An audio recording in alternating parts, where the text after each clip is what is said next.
जय हिंद दोस्तों। तो जैसा कि कल बहुत से लोगों ने कमेंट किया, बहुत अच्छा कमेंट किया।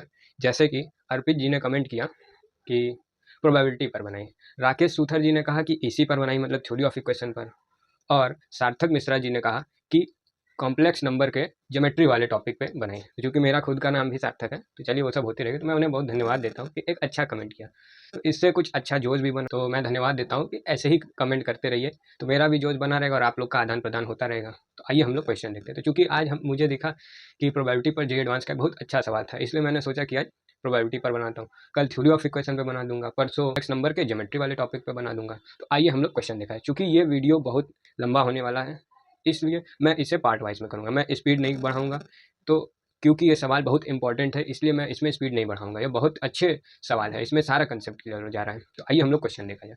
तो अपने क्वेश्चन में कह रहा है कि कोई बॉक्स 1 है जिसमें 6 रेड बॉल है और 9 ग्रीन बॉल है, और कोई बॉक्स 2 है जिसमें 8 रेड बॉल है और 12 ग्रीन बॉल है।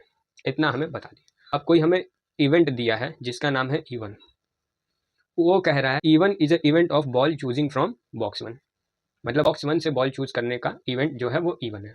उसी तरह E2 जो है वो क्या है, वो है इवेंट ऐसा जिसमें से बॉक्स 2 से बॉल चूज करने का इवेंट है। उसी तरह F1 है। F1 क्या है कि रेड बॉल चूज करने का इवेंट है, और F2 क्या है, वो है ग्रीन बॉल चूज करने का इवेंट। इतना हमें दे दिया है। अब उस हिसाब से हमें अपने ऑप्शन को डिकोड करना है, क्योंकि 4 ऑप्शन है और मल्टीपल करेक्ट है। तो अपना जो ऑप्शन 1 है वो कह रहा है कि E2 and F2 are dependent variable. तो डिपेंडेंट वेरिएबल है E1 और F2, हमें प्रूफ करना है कि सही है कि नहीं। ऑप्शन 2 है अपना कि probability of F1 by E1 is greater than probability of F2 by E2। Option C है कि E2 and F2 are independent. Option D है अपना probability of F1 by E1 is equal to probability of F1 by E2। तो basically हमें ये option में से अपने निकालना है।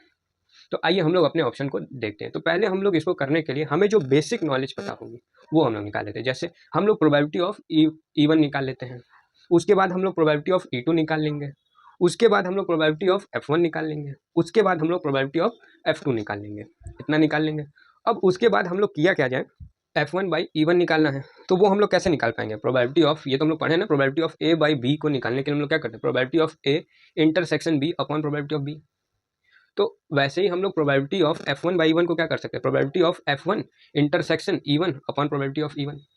यानी इसका मतलब हमें probability of F1 intersection E1 भी चाहिए, तो उसी तरह probability of F2 intersection E2 भी चाहिए। तो अगर हम लोग ये दो निकाल लिए, अब हम लोग probability of F1 intersection E2 भी निकाल लिया जाए, उसी तरह probability of F2 by intersection E2 भी निकाल लिया जाए। तो पहले हम लोग इतना निकाल लेंगे, उसके बाद फिर हम लोग अपने ऑप्शन पे चलेंगे। तो आइए हम लोग निकाला जाए।